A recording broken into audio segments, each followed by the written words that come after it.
j'espère que vous allez bien. Bonne année à vous qui m'avez rejoint sur cette chaîne, ça me fait trop plaisir de vous retrouver. J'espère que vous avez passé un bon moment pendant les fêtes, que vous avez passé un bon nouvel an, Noël pour ceux qui ont fêté Noël. J'espère que vous avez surtout pu profiter de vos proches, c'est vraiment des moments précieux. Et si ce n'était pas le cas, j'espère que vous avez pris du moment pour vous, que vous avez pu vous ressourcer. Voilà, dans cette transition de fin d'année où c'est un petit peu plus calme. Voilà, écoutez, je vous souhaite une excellente année 2025. J'ai fait mon petit thé dans ma tasse de Noël, elle est trop belle franchement, j'adore. J'ai enlevé toute ma déco de Noël, mais bon, on est encore en hiver, donc je me permets de garder encore les tasses, voilà la petite vaisselle de Noël. Là, je travaille un petit peu sur mon montage vidéo. C'est pour, pas cette chaîne-là, mais pour ma chaîne de peinture principale. Puisque pour ceux qui sont nouveaux ici, j'ai une chaîne principale sur YouTube dédiée à la peinture puisque je suis artiste peintre et créatrice de contenu et il faut que je sorte une vidéo de peinture. Donc là je suis actuellement sur le montage et puis je vous mettrai le lien d'ailleurs si ça vous intéresse, c'est Aurélie Painting Art pour mon autre chaîne. Et donc ensuite je pense que je vais après ça aller peindre un petit peu. J'ai envie d'aller dans le salon et de me regarder une petite série. Il fait vraiment très moche dehors. Mais il pleut pas, mais il fait tout gris, voilà, c'est un peu morose. Et j'ai envie en fait de débloquer un petit peu ma créativité. En fait, je fais des petits exercices voilà, qui m'aident, notamment quand je suis dans des périodes un petit peu de transition comme ça, où je suis pas en train de développer une collection ou de faire du contenu pour YouTube sur ma chaîne de peinture, puisque c'est vraiment mon métier principal.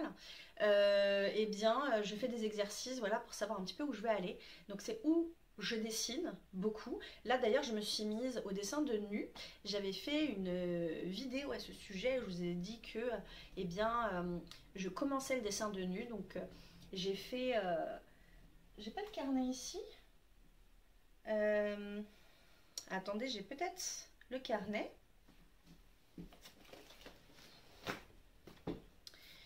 Est-ce que c'est là-dessus?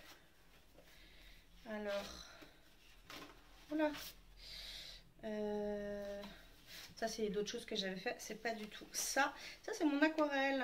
Bon, j'ai pas le dessin de nu ici, je vous montrerai ça à l'occasion. Mais du coup je le fais au crayon pour bien m'entraîner pour faire les corps. Et donc c'est où je dessine, où je peins. Et là j'ai bien envie d'aller dessiner à l'aquarelle parce que voilà, ça me permet de me remettre en jambe sur la peinture, sur un autre médium. Et j'ai bien envie de sortir une collection cette année. Donc voilà, je vais voir ce qui sort, ce que je veux produire. Et puis peut-être que ça me donnera des pistes. Voilà, écoutez, je continue mon montage et je vous reprends après.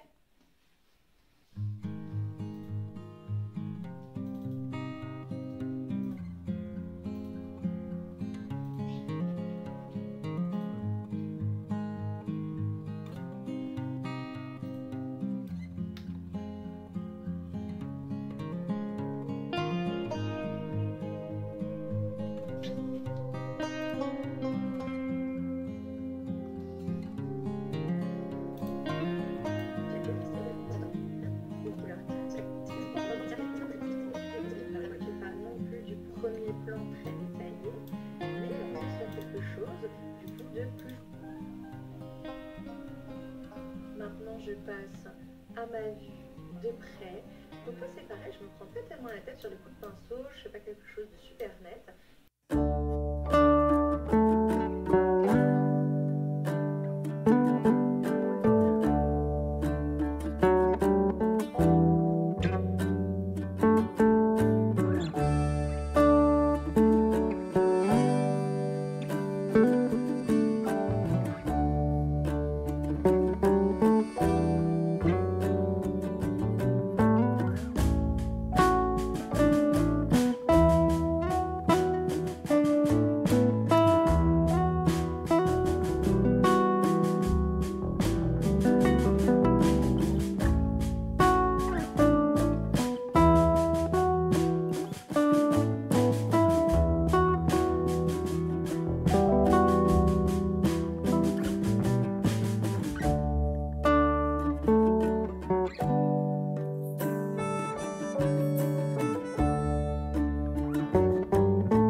J'ai décidé d'aller me dégourdir les jambes avec une balade.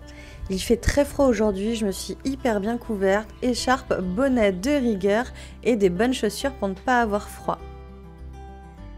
C'était trop beau, c'est un endroit où j'ai l'habitude de marcher, il n'y avait absolument personne. Malgré le froid, franchement, c'était super.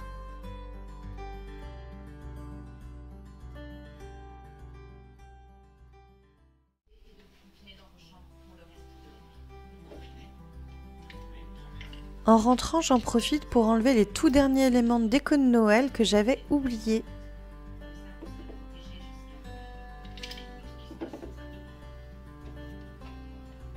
Je dis au revoir à mon village de Noël. J'aime beaucoup trop ces petites maisons, je les trouve vraiment trop belles. Mais je les retrouverai l'année prochaine.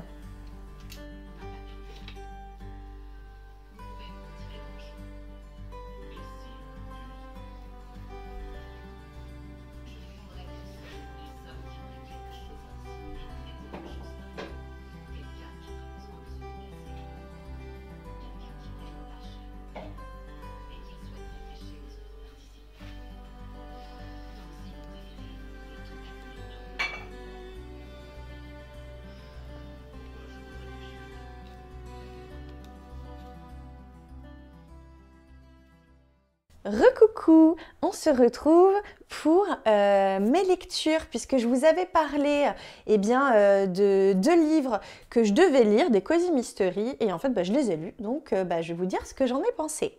Dans un vlog précédent, donc, je vous disais que j'avais acheté deux livres, donc ce sont ces deux-là. Il y a Meurtre et biscuits au sucre. Et Les Dames de Marlowe en quête, il suffira d'un signe. Alors, j'ai commencé par celui-ci, Les Dames de Marlowe. J'en avais beaucoup entendu parler, notamment beaucoup sur les réseaux. Et en fait, moi j'aime beaucoup les thrillers, les polars. J'aime beaucoup aussi le style d'Agatha Christie, qui n'est en tout cas à la base pas considéré comme un cozy mystery, mais on est un petit peu dans l'ambiance. Donc, voilà, j'ai lu le premier. Alors, celui-ci, pour vous rafraîchir la mémoire, ou si vous êtes nouveau ici, je vous rappelle du coup l'histoire. Donc l'histoire se passe en Angleterre et il s'agit de trois amis dont le personnage principal qui est une dame de 77 ans, assez excentrique et qui a le chic pour résoudre des énigmes et notamment des meurtres. Alors, lorsque Peter Bailey, riche héritier, meurt écrasé sous une armoire la veille de son mariage, tout le monde conclut à un accident, tout le monde sauf Judith et ses amis.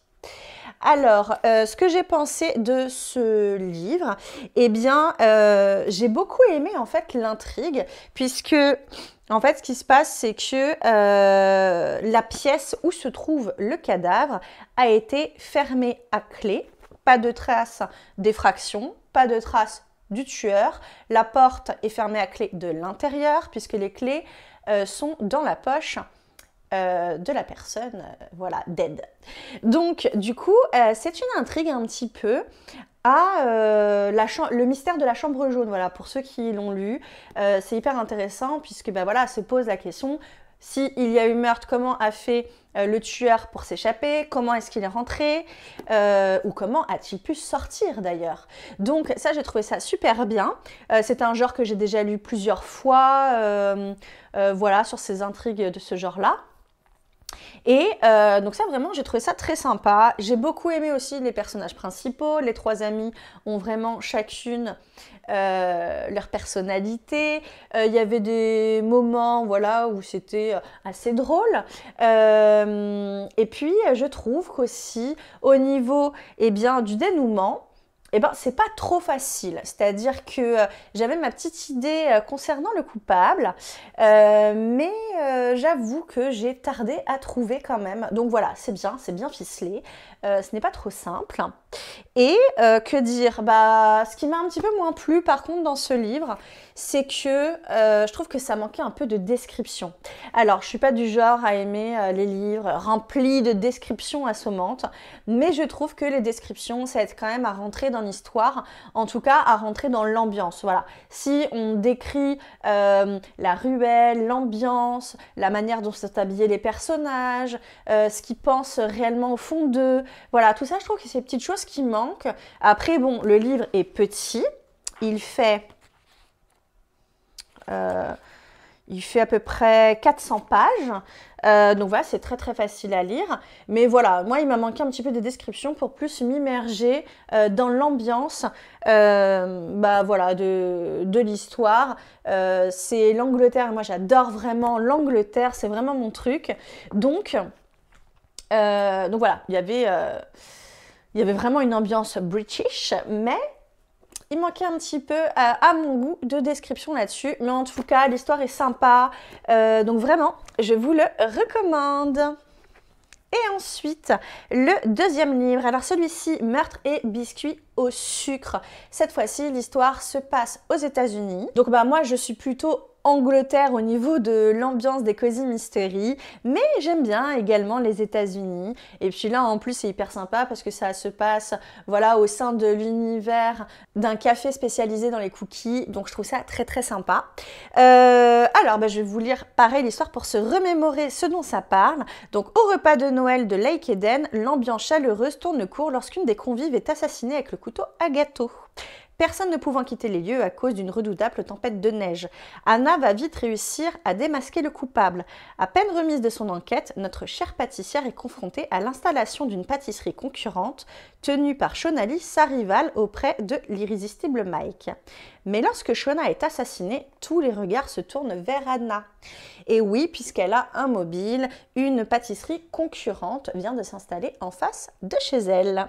Alors, celui-ci, j'ai adoré. Franchement, j'ai préféré celui-ci à l'autre. J'ai adoré parce que j'ai trouvé que c'était très drôle. Voilà la manière dont c'est écrit. Je trouve que les personnages ont vraiment une super forte personnalité, tous autant qu'ils sont. C'est écrit avec beaucoup d'humour. J'ai eu du mal à trouver qui était le coupable cette fois-ci. Donc là, vraiment, je ne suis pas restée sur ma faim là-dessus. C'est beaucoup plus descriptif. Donc j'ai vraiment pu m'immerger vraiment dans l'ambiance et les décors de l'histoire. Il y a un truc que j'ai adoré aussi dans ce livre, en fait, c'est qu'il y a des recettes de pâtisserie. Oui, oui, oui. Alors, c'est hyper marrant. C'est la première fois que je vois ça dans un livre. Hein. Vous avez des recettes, plein de recettes de pâtisserie. Je vais vous en trouver un, par exemple. C'est quand on cherche qu'on ne trouve pas, hein, souvent. Donc, par exemple, donc voilà, ça se présente vraiment comme ça, mais vous en avez plein dans le livre. Hein.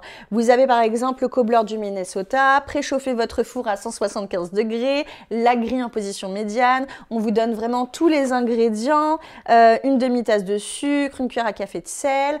Tout est en mesure américaine, mais à la fin du livre, vous avez les mesures voilà, qui sont faites en français également, je crois. Je n'ai pas très bien regardé.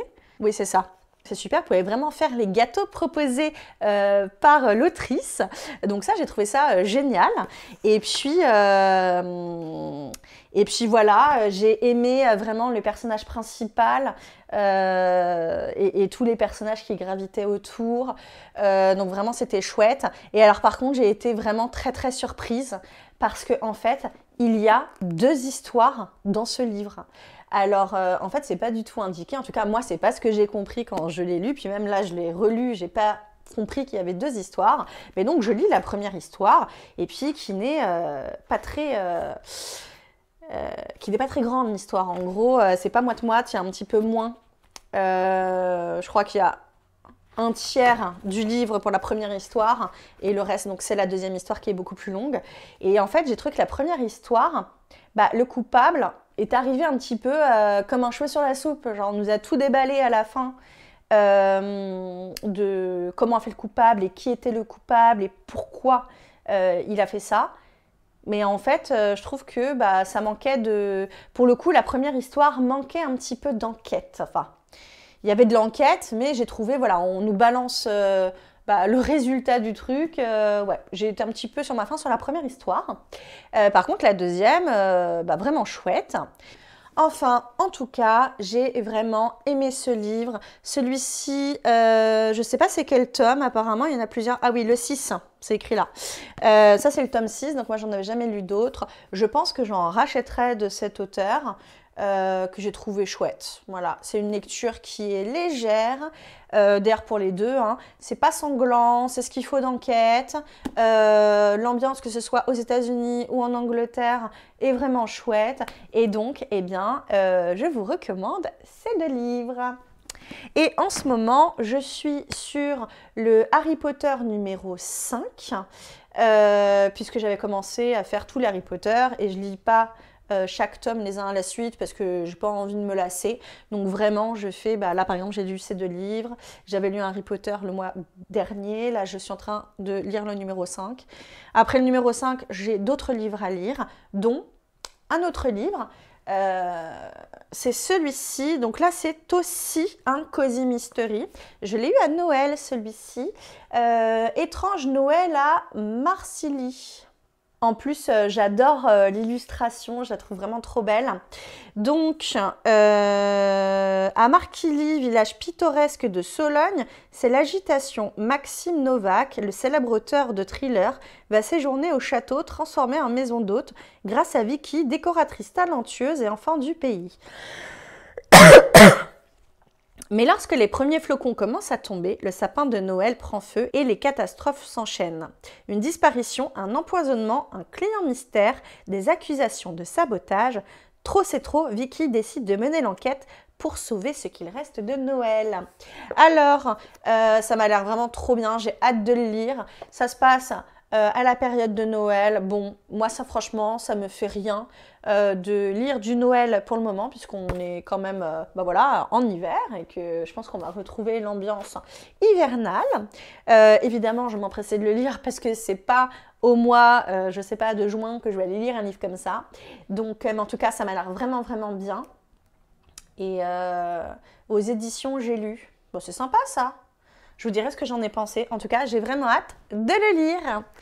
Écoutez, je m'arrête là pour ce vlog, je pense. Je vous dis, moi, à très vite. N'hésitez pas à vous abonner si vous avez aimé cette vidéo. Voilà, ça m'aiderait beaucoup à faire grandir ma chaîne. Et puis, n'hésitez pas à me laisser un petit commentaire si vous avez envie. Moi, je vous dis à très très vite. Prenez soin de vous. Ciao!